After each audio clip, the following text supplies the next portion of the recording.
Francisco, por ter confiado a mim nessa noite a palavra. Não é fácil quando nós estamos aqui na frente para levar a palavra, é muita responsabilidade, mas faço isso com muita humildade e muito temor ao Senhor nosso Deus. E espero nessa noite sermos agraciados por Deus com essa palavra que Ele colocou no meu coração. Então primeiro ela falou para mim, e eu quero dividir com os irmãos nessa noite. Vamos orar. Obrigado, meu Deus, por esse culto maravilhoso que o Senhor nos concede nessa noite de domingo. Já entoamos cânticos maravilhosos, meu Deus, que falam da Tua graça, da Tua bondade, hinos, meu Deus, conjunto coral, louvores, Senhor, que fazemos, ainda que imperfeitos somos, mas o fazemos, Senhor, na certeza de que o Senhor está nos ouvindo. E é para Ti, meu Deus, que louvamos. É para Ti, Senhor, que prestamos esse culto. E agora, nesse momento que a palavra será exposta, meu Deus, com muita propriedade, que ela possa ser falada por mim, meu Deus. Que o Senhor me use, me capacite, meu Deus. E abra o coração dos irmãos para que a recebam, meu Deus. Porque a Tua palavra, meu Deus, é tremenda, é poderosa, transformadora na nossa vida. Oramos assim agradecidos, no nome santo e precioso de Jesus. Amém. Irmãos, o tema dessa noite é a providência divina, o Senhor do inesperado. E a passagem que vou ler se refere ao profeta Eliseu. O profeta Eliseu, ele foi sucessor do profeta Elias, homem escolhido por Deus. Ele testemunhou a subida de Elias aos céus, carruagens de fogo, cavalos de fogo. Difícil a gente imaginar isso, né? A gente vê muito isso em filmes, em desenhos, mas é difícil. Mas está lá, ele testemunhou. E Elias soltou a capa para ele recebeu a capa de Elias. Ele havia pedido uma porção dobrada do Espírito, e Deus concedeu a ele, diante de tudo que ele ia passar no ministério dele. Um profeta tremendo, um profeta que multiplicou pães, multiplicou o azeite da viúva, profetizou o nascimento de um filho para uma sunamita. Tempos depois, ressuscitou esse jovem. Um morto, ao cair na sua sepultura, tocou os seus ossos, foi tocado nos seus ossos, reviveu. Olha que tremendo profeta Eliseu, tremendo homem de Deus. Ele nos lembra muito o ministério de Jesus, porque ele vivia no meio do povo, apesar de estar também com reis, falava muito com reis, mas ele era um homem que enfatizava a graça, a vida e a esperança. E tem muitas passagens dele onde ele é chamado o homem de Deus. Eliseu, o homem de Deus. E a passagem que nós vamos meditar nessa noite é muito conhecida, mas às vezes a gente só se detém num ponto. Nós vamos direto lá para o final, mas nós vamos meditar um pouquinho nela nessa noite. Está lá em 2 Reis, no seu capítulo 6, versículo de 1 a 7. 2 Reis, capítulo 6, versículo de 1 a 7.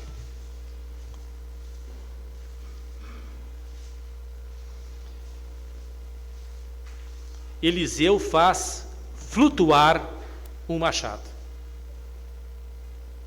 Esse é o título da passagem. Disseram os discípulos dos profetas a Eliseu: eis que o lugar em que habitamos contigo é estreito demais para nós. Vamos, pois, até o Jordão, tomemos de lá, cada um de nós, uma viga, e construamos um lugar em que habitemos. Respondeu ele: ide. Disse um: serve-te de ires com os teus servos. E ele tornou: eu irei. E foi com eles. Chegados ao Jordão, cortaram madeira, e sucedeu que enquanto um deles derribava um tronco, o machado caiu na água. E ele gritou e disse: ai, meu senhor, porque era emprestado. Perguntou o homem de Deus: onde caiu? Mostrou-lhe ele o lugar. Então Eliseu cortou um pau e lançou ali, e fez flutuar o ferro, e disse: levanta-o. Estendeu ele a mão e o tomou. Olha que passagem maravilhosa. E é interessante que nessa época, tanto na época de Elias quanto de Eliseu, parecia haver escolas de profetas. Várias passagens, em 2 Reis, fala sobre os discípulos de profetas. E um tempo em que a rainha Jezabel perseguia e matava profetas, e tinham homens que eram discípulos e profetas que queriam ser profetas. Então, por mais que digam que as igrejas estão se esfriando, as portas fechando, sempre Deus vai levantar homens na sua obra. Não faltará, não se preocupe com isso. Não faltará, jamais. E eles estavam lá. Eles estavam nesse local. Eliseu era um líder desse grupo. E essa passagem, ela relata uma situação comum, que termina com um acontecimento sobrenatural, esplêndido, tremendo, e me inspirou em 3 reflexões que eu quero passar para os irmãos nessa noite. 3 reflexões. Como eu disse, quando nós lemos muitas vezes, a gente vai direto lá. Eliseu flutuou o machado. Mas 3 reflexões cabem nessa noite, diante de muitas que tem aqui. Eu confesso que fiquei até meio confuso, porque poderia ir por aqui, mas Deus me mostrou esse caminho que me direcionou para alguns pontos que eu quero passar rapidamente para os irmãos. Primeira reflexão, versículos 1 e 2, e eu vou repetir. Disseram os discípulos dos profetas a Eliseu: eis que o lugar em que habitamos contigo é estreito demais para nós. Vamos, pois, até o Jordão, tomemos de lá cada um de nós uma viga e construamos o lugar em que habitemos. Respondeu ele: ide. Primeira reflexão: abra o seu coração diante de Deus. Exponha os seus problemas. Filipenses 4:6 diz assim: não andeis ansiosos de coisa alguma, em tudo, porém, sejam conhecidas diante de Deus as vossas petições, pela oração, pela súplica e com ações de graça. Aqueles homens, eles expuseram a Eliseu o problema. Disseram que o local era estreito, pequeno, não tinha mais espaço para eles. E eles eram mais ou menos uns 50. Se lermos um pouco, para voltarmos um pouquinho à leitura, eram mais ou menos 50. E aquele espaço estava pequeno para eles. Apontaram uma solução. Já chegaram para Eliseu: temos aqui um problema, mas aqui temos a solução. Vamos até o Jordão, cortar madeira e construir um espaço maior. Chegaram já com solução, e muitas vezes chegamos já com isso. Oramos para Deus até com a solução.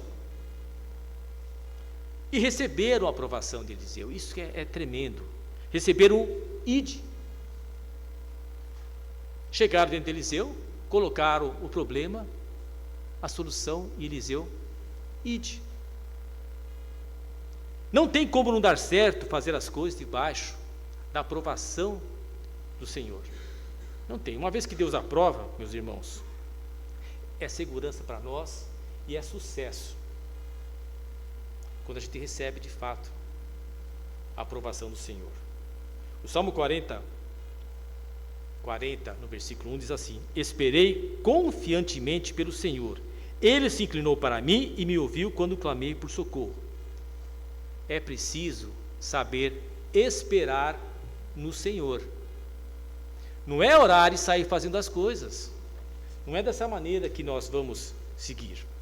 Não é assim. Já aconteceu casos de irmãos pedirem para mim: ore por mim. Aí na semana seguinte: porque eu preciso fazer tal coisa. E na semana seguinte: estou orando pelo irmão. Não, eu já saí, já fiz.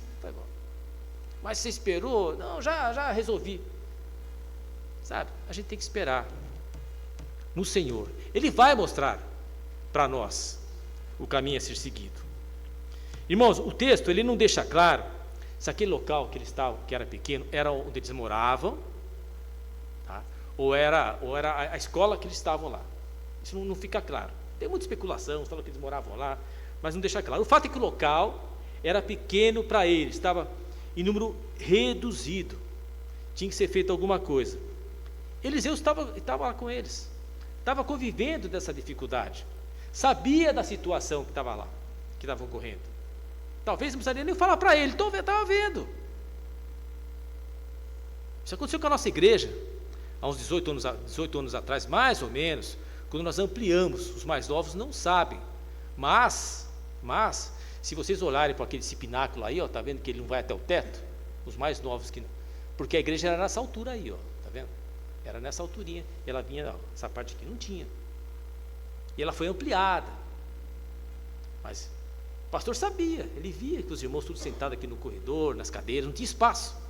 Assim estava Eliseu, sabia.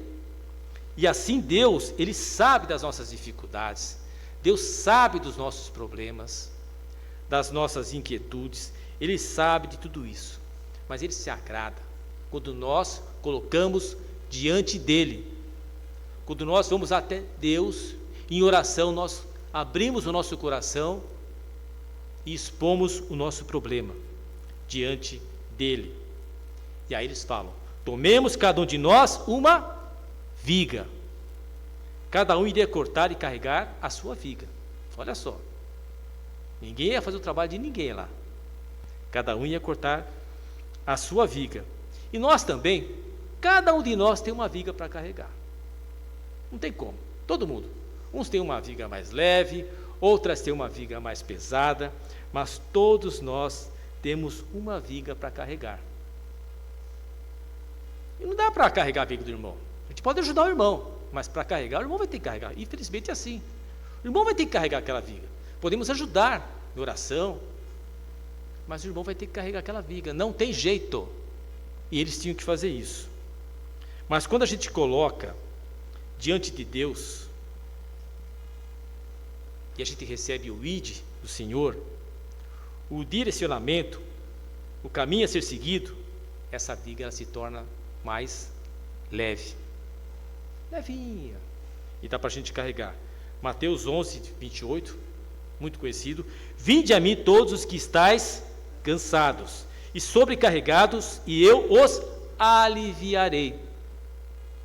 Jesus falando: vem até mim, troque o peso do sofrimento, da ansiedade, do desânimo, irmão, da inquietude pelo jugo de Deus. Troque, faça uma troca, porque Ele é leve e o seu fardo é suave. Troque, não queira carregar o fardo, troque, é muito mais tranquilo, não vai pesar tanto, irmãos. Mas é preciso falar de outra viga, não tem como, temos que falar de outra viga, aquela que muitos carregam no seu ombro por estarem distantes do Senhor. E quanto mais distante, mais pesado fica essa viga. Se carrega um peso por muito tempo, e por uma distância longa, vai ficando pesado, vai dobrando. Essa viga, meus irmãos, ela é terrível na nossa vida. Percebam, aquele tronco que, essa viga, ela é comparada àquele tronco que você escolheu. Cada um deles iria lá e ia cortar um tronco, eles iam escolher. Essa viga é aquele tronco que você escolheu carregar, que lentamente, meu irmão, você vai cortando com o machado, pouco a pouco, essa viga pesada, vai cortando, deixando marcas profundas, deixando cicatrizes, e você vai cortando essa viga, essa viga, ela não é cortada de repente, não se corta uma árvore de uma vez só, demora um tempo, e você vai batendo nessa árvore, vai cortando, até o ponto que essa árvore, essa viga pesada, ela cai, vem abaixo, e agora você precisa carregar essa viga. Ela ruiu, e você tem que carregar. Mas Deus é bondoso, e também espera que você confesse os pecados dessa viga pesada, e então essa carga será aliviada e a casa espiritual será reconstruída. Será reconstruída, destruída, mas ela vai ser reconstruída. E no coração que não havia mais espaço, como aquela casa que não havia mais espaço, aquele local, no coração que não tem mais espaço para o Senhor, agora ampliado, pode recebê-lo dessa maneira. O Salmo 32, 1, ele diz assim, olha, é um salmo que eu não vou ler todo, mas ele diz assim, o Salmo 32, aliás o 3: enquanto calei os meus pecados, envelheceram os meus ossos, pelos meus constantes gemidos todos os dias. Salmo de Davi. Pecado guardado, pecado não confessado, ele vai acabando com a pessoa, aniquilando a pessoa, matando a pessoa. E assim é essa viga pesada na vida do irmão pecador. E aí é preciso levar a cruz até o Senhor. Aqueles homens iriam levar a cruz até a casa do homem de Deus. E nós precisamos levar a cruz até os pés do Senhor, nosso Deus. Somente Ele para aliviar a nossa carga. Mais ninguém. Mais ninguém. O irmão pode consolar o outro irmão, o irmão pode abraçar o outro irmão, e é muito bom. Mas para tirar o pecado do coração, abrir o espaço para receber o Senhor nosso Deus, fazer a obra tremenda e ampliar somente Deus, mais ninguém. Eu não posso fazer isso para os irmãos, mas Deus pode fazer isso na vida do irmão. Deus transforma, mas para isso tem que descer até o Jordão, cortar a sua árvore, carregar a sua árvore no ombro, peso, sozinho, porque você é responsável por aquele tronco, você é responsável por aquele pedacinho na casa do Senhor. Então, irmãos, a árvore que é tua, você vai ter que carregar, mas Deus vai te ajudar, e Deus vai aliviar o seu fardo, tenha isso em mente. Mas para tudo isso, primeiramente, coloque nas mãos de Deus e receba de Deus a aprovação. Não faça por si, porque por si você não precisa nem pedir para Deus. Se você coloca nas mãos de Deus, você espere por isso. O segundo ponto, a segunda reflexão, está nos versículos 3 e 4. Diz assim, olha, 3 e 4. Disse um: serve-te de ires com os teus servos. Ele tornou: eu irei.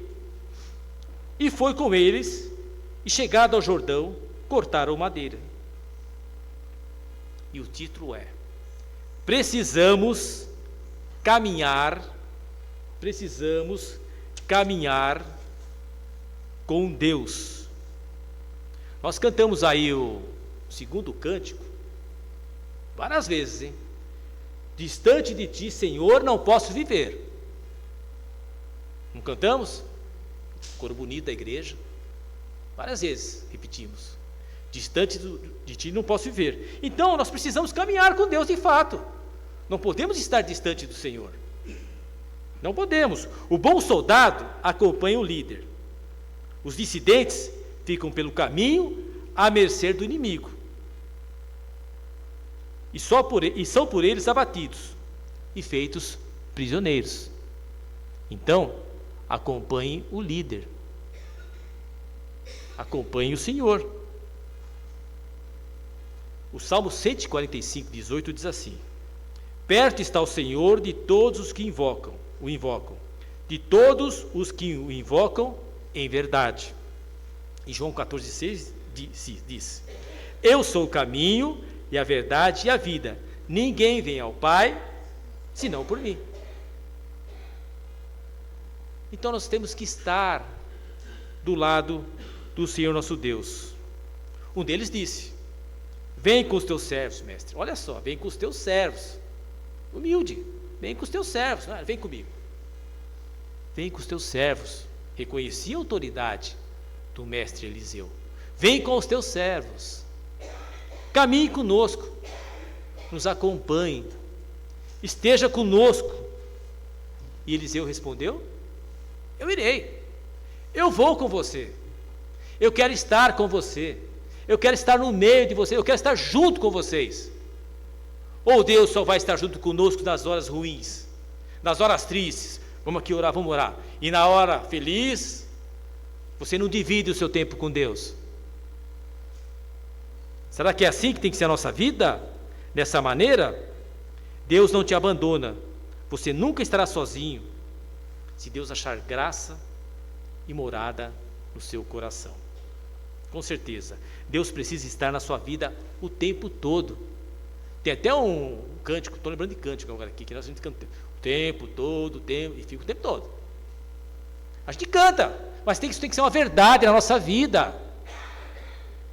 Não venham cantar aqui na frente quando isso não seja uma verdade. Tem que ser uma verdade transformadora na nossa vida. Cada dia nós temos que levantar melhor com Deus. Nós não podemos ver do mesmo jeito. Deus tem que estar conosco em qualquer lugar e em qualquer situação. Sabe por quê? Porque a presença de Deus é bênção na nossa vida. A presença de Deus nos traz paz e segurança. O mundo não traz isso não, mas Deus traz. A presença de Deus nos fortalece e nos anima, incentiva. Vai, eu estou contigo, eu vou com você cortar madeira, é pesado, mas eu vou estar lá com você. Nos livra do mal a presença de Deus, das ciladas de Satanás. Quem está com Deus do lado, olha, não vai cair na cilada não. Deus não vai acompanhar ninguém na cilada de Satanás não. Nos dá direcionamento e lucidez, dirige a nossa vida, nos mostra o norte a ser seguido, traz esperança e traz salvação na nossa vida. O que é mais que isso? Trazer esperança no mundo sem esperança, mundo só de desgraça, e o povo gosta de desgraça, como gosta, porque a mídia é só desgraça, coisa boa ninguém gosta, parece que eu vi, mas desgraça é uma coisa que a turma gosta. Nos traz segurança. Bem-aventurado aquele que requer a presença de Deus em sua vida. Feliz. Aquele que não se envergonha do Evangelho. E aquele que não envergonha o Evangelho também. Feliz. Aquele que reconhece o seu senhorio. Reconheceram lá. Acompanha os teus servos. E temos que reconhecer que Deus é o Senhor. E nós somos os servos de Deus. É diferente, o servo não é escravo. O servo está para servir ao seu Senhor. Ninguém é escravo de Deus aqui não. Deus nos comprou com o seu sacrifício. Nós somos libertos, mas nós estamos para servir ao Senhor nosso Deus. Aquele que abre o coração e compartilha as suas necessidades com o Senhor. Abre o seu coração, derrama o seu coração. Aquele que entende que Jesus deu a sua vida para nos salvar, para possibilitar o nosso acesso ao Pai. Para andarmos em novidade de vida e uma vida de transformação, como disse. Eliseu foi com eles. Eles cortaram madeira juntos. Eliseu estava lá no meio deles. E eles cortando madeira. Infelizmente, muitas vezes, não se requer a presença do Senhor nosso Deus o tempo todo. Infelizmente. Então, vai para o trabalho e vai sozinho. Ora em casa para Deus, vai sozinho para o trabalho. Vai para a escola, vai sozinho. Vai passear, vai sozinho. Vai para o lazer, vai sozinho. Vai viajar, vai sozinho, não leva a Deus. Ora para Deus antes, mas depois, como diz, fica ao Deus dará.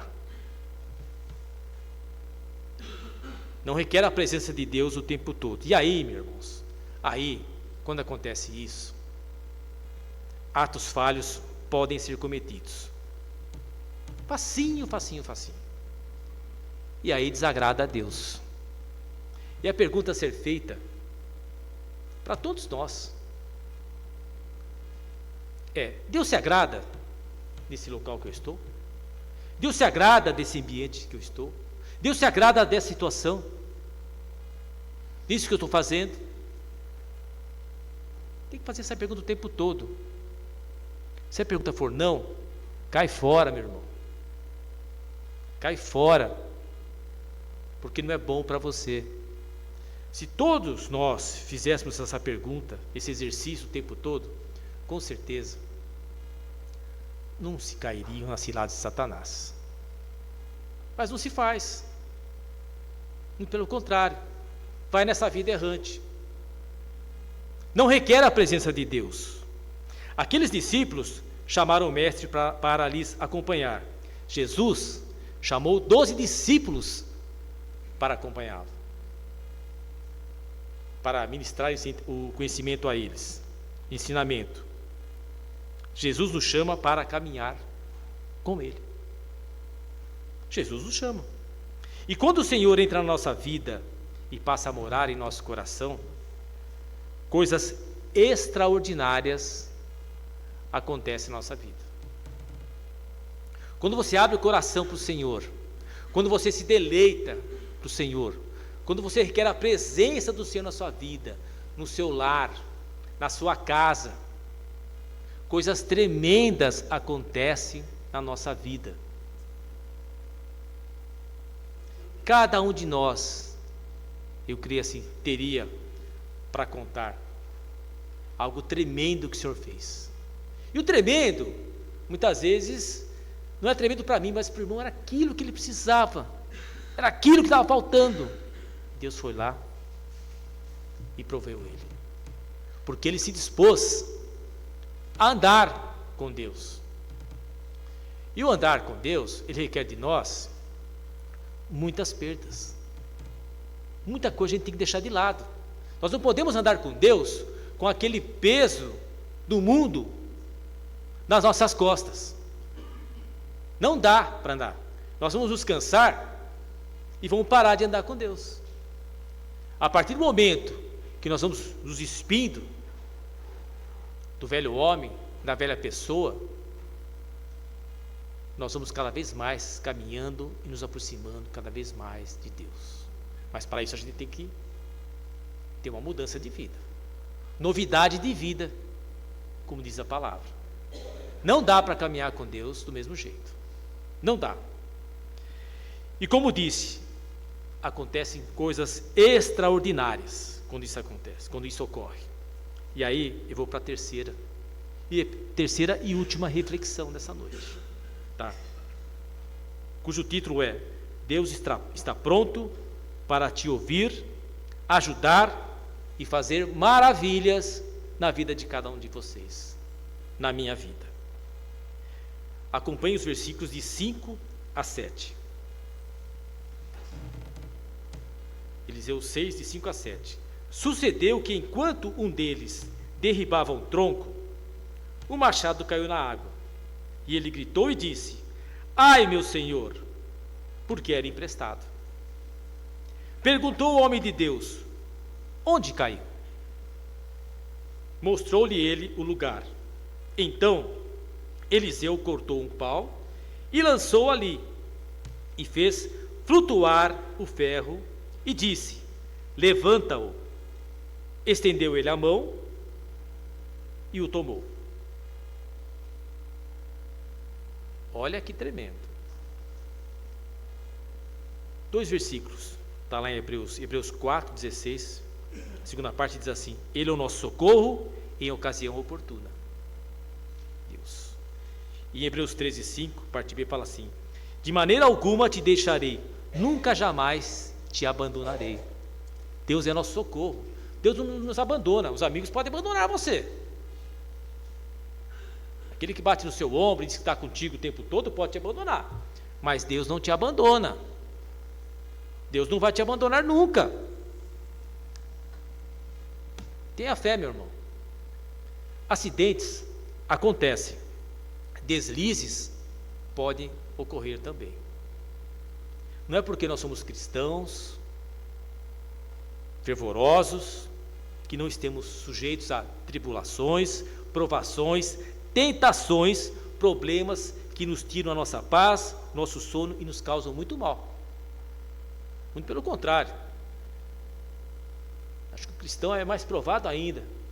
Porque o povo está aí, para ele está tudo certo. Na ótica deles, na visão do povo, está tudo certo. Então eles vão errando, está tudo certo. Para nós não. Está tudo errado. A gente tem que estar o tempo todo nos corrigindo. Está tudo errado. Passamos por isso. Muitas vezes o controle ele escapa da nossa mão. Quem tem o controle absoluto da situação o tempo todo? Nós não temos. Nós não temos. Acidentes acontecem. O machado caiu na água. Não foi isso? Estava lá cortando. Era uma ferramenta emprestada. Cara naquela época. Hoje o machado ainda é meio carinho. Um machado aí, uns R$300, estava vendo na internet aí. Não é baratinho, mas naquela época era caríssimo. Eu nem sei se os judeus eles dominavam ainda essa fundição do ferro naquela época. Eu sei que os filisteus lá que afiavam para eles ferramentas, tem passagem sobre isso, não sei, mas era caríssimo.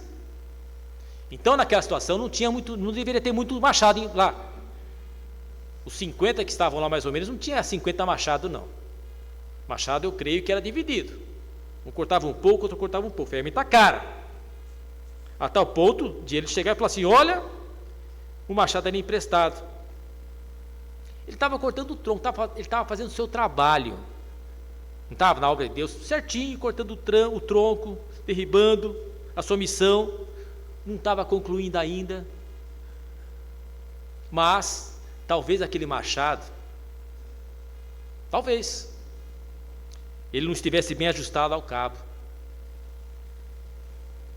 Talvez ele estivesse trabalhando sem muita atenção, com pressa, ou com muita força, ou com pouca força. O fato é que soltou e foi projetado lá longe, no leito do rio, a ponto de ser impossível o seu resgate. Olha só. Mas já tem uma bênção aí, irmãos. Porque esse machado poderia ter se projetado na cabeça de alguém, não poderia? Por que não? E matado? Lá em Juízes, tinha uma lei que quando o trabalhador, o machado fosse projetado por um acidente na cabeça de alguém matasse, ele tinha que ser recolhido às cidades de refúgio, quando fosse de uma maneira involuntária. Não teve um acidente, mas seu machado caiu lá longe. E aí, ele gritou: ai meu Senhor, porque era emprestado. Olha só, né?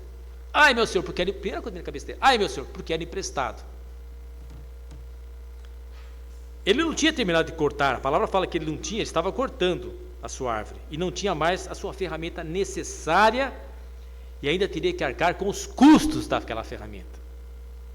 Olha o prejuízo. Ele não devia ter dinheiro, porque se ele pegou emprestado, ele não devia ter dinheiro para pagar aquilo lá. Então, não ia terminar a sua obra, e ainda ia ficar devendo. Olha só a situação. O mundo ruiu, o céu escureceu, não havia mais solução para aquele homem. Não tem a ferramenta mais. Como é que eu vou? O Jordão era um rio. Naquela parte lá era profundo, águas turvas, não se enxergava. Não tinha como pegar aquele machado. E percebo que no início da história, quando eles foram falar com Eliseu, estava todo mundo junto, não estava? A proposta foi lá: olha, nós vamos cortar, vamos descer no Jordão. Agora aqui, ele olhou, quem que estava do lado dele?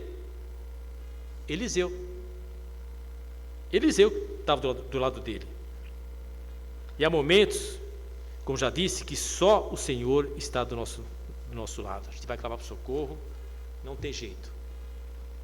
Tem momentos que os irmãos estão orando para os irmãos, mas tem momentos que a gente está, sabe, nas mãos de Deus. Não tem como ninguém fazer isso por você. Uma cirurgia. Éder passou por isso pouco tempo atrás. Está lá, né, Éder? Situação difícil lá. É você e Deus. Os irmãos estão orando, mas está lá só você e Deus. E nas mãos dos médicos do seu lado. E você entrega a tua vida para Deus. Eu estou impotente aqui. E faça alguma coisa. Ninguém é super-homem. o tempo todo. E ele disse uma única frase: Eliseu, onde caiu? Percebam? Eliseu não ficou apontando o dedo. Mas caiu lá por quê? Por que caiu lá? Você também, vou te contar, você está trabalhando aqui, e está pensando na vida, aí não ajustou, machado, não cuidou. Não ficou questionando. Ele só precisava que o servo apontasse o lugar. Na verdade nem precisaria, mas é para o ensinamento nosso. Aonde caiu? Aonde caiu? É o que ele falou. Onde caiu? E o servo apontou direitinho. Foi ali, ó. Ali que caiu, ali. E aí algo impensável, impossível, inimaginável aconteceu. Eliseu cortou um pau, jogou no local e aconteceu esse fato. E aí tem um monte de... Uns falam que aquela madeira que Eliseu cortou era uma madeira que era utilizada para depois lá fazer a cruz, né? Por que ele cortou essa madeira? Nós não sabemos. E não importa muito para mim, né? Importa que ele cortou e colocou aquele graveto lá, aquela madeira lá. E o ferro flutuou. Vocês têm noção do que é isso? Ferro flutuar? Quem nos dias de hoje consegue fazer um ferro flutuar? Alguém já viu? Se nem essa nave aí, a Starliner, que está lá, não consegue trazer, os americanos não conseguem trazer os astronautas de volta para cá, com toda a tecnologia, vai fazer? Não consegue fazer, impossível. Mas Deus fez. Às vezes passa a ler essa mensagem, o machado flutuou. Parece que é um negócio tão simples, mas é tremendo. Olha o poder de Deus. Olha, ele fez o machado flutuar, uma manifestação sobrenatural, tremendo, num lugar simples, na beira do Jordão.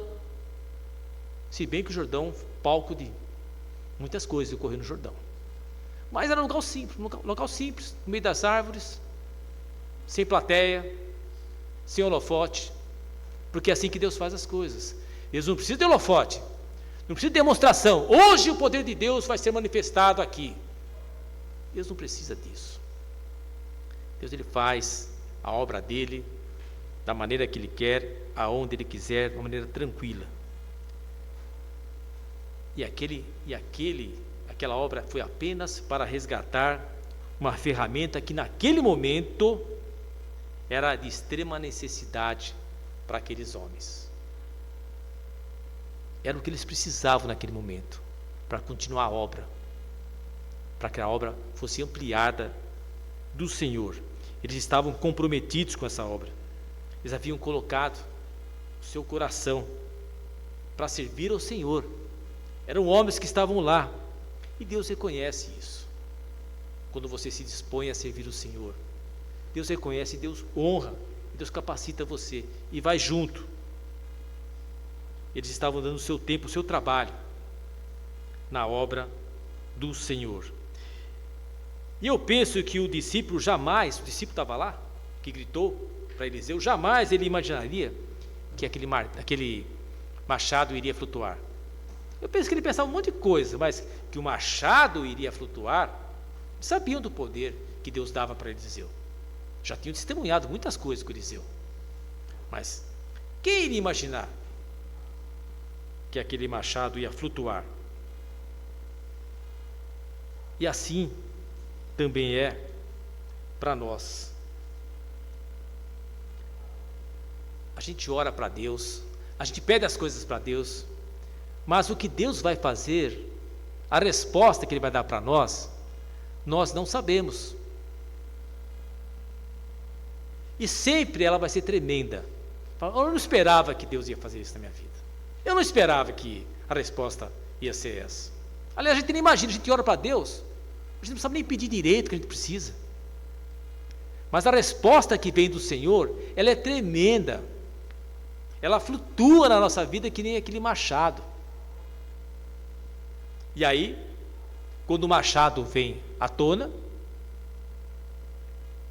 como que se dissesse assim, ó, pega essa bênção, o que ele falou? Estende o braço e pega o machado. Você pode, isso você pode fazer. Pegar o machado, você pode. Tirar ele lá de baixo, das profundezas lá, da água suja, você não pode. Mas pegar agora o machado limpo, aí você pode. Como que quem dissesse assim, ó, continue o seu trabalho. Segue em frente, meu irmão. Segue em frente. E o que a gente pode aprender dessa passagem tremenda? Às vezes, meus irmãos, se leva uma vida tão desajustada quanto aquele machado, aquele ferro no cabo, que em algum momento, por algum motivo qualquer, se perde o controle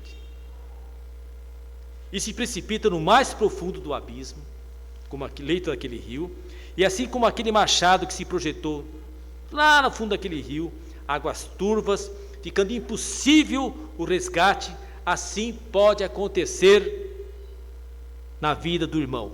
Fundo do poço, fundo do rio. Pode acontecer por um desajuste na vida. Mas Jesus não te abandona. Ele não morreu em vão. Ele conhece cada um das suas ovelhas e sabe o nome de cada um de nós. Ele sabe cada um de nós. Sabia o nome daquele servo lá. E se faz presente na nossa vida. Um pedaço de pau foi colocado no local, indicado pelo discípulo. Foi ali. E aquela madeira indicava aonde o machado havia caído. Ele mostrou isso. Onde caiu? Como que? Aonde você errou? Aonde você pecou?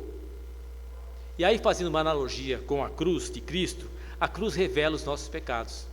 Assim como aquela madeira revelou o local que tinha caído aquele machado, aquele ferro, assim a cruz de Cristo revela para nós os nossos pecados, nossas falhas, nossa incapacidade e pequenez para resolver a situação. Mas também aponta para a solução e para a esperança. Revela o local, mas aponta para a esperança, para a solução. Naquele local caiu. Mas é de lá que vai vir a solução. Porque Deus se faz presente. Somente a cruz, o sacrifício perfeito de Jesus, Cristo é que pode nos retirar do leito do rio, meus irmãos, do mais profundo dos abismos, da escuridão da nossa alma, da podridão do pecado, do local da perdição, da ruptura com o divino e da separação com a eternidade. Somente a cruz de Cristo, mais nada. Somente a cruz pode tirar o peso do nosso pecado e nos fazer flutuar, irmãos, como foi feito com aquele machado de ferro, através da instrumentabilidade de Deus na pessoa de Eliseu, e nos elevar e nos transportar às regiões celestiais, para junto de Deus. Aquele instrumento de trabalho, aquele machado no fundo do rio, não servia para nada. Serviu muito, mas agora não servia. Impediu o discípulo de seguir em frente na sua obra, no seu trabalho. O pecado não confessado, o pecado oculto, trava a sua vida e atrapalha a vida, emperra a vida, não dá continuidade no nosso caminhar.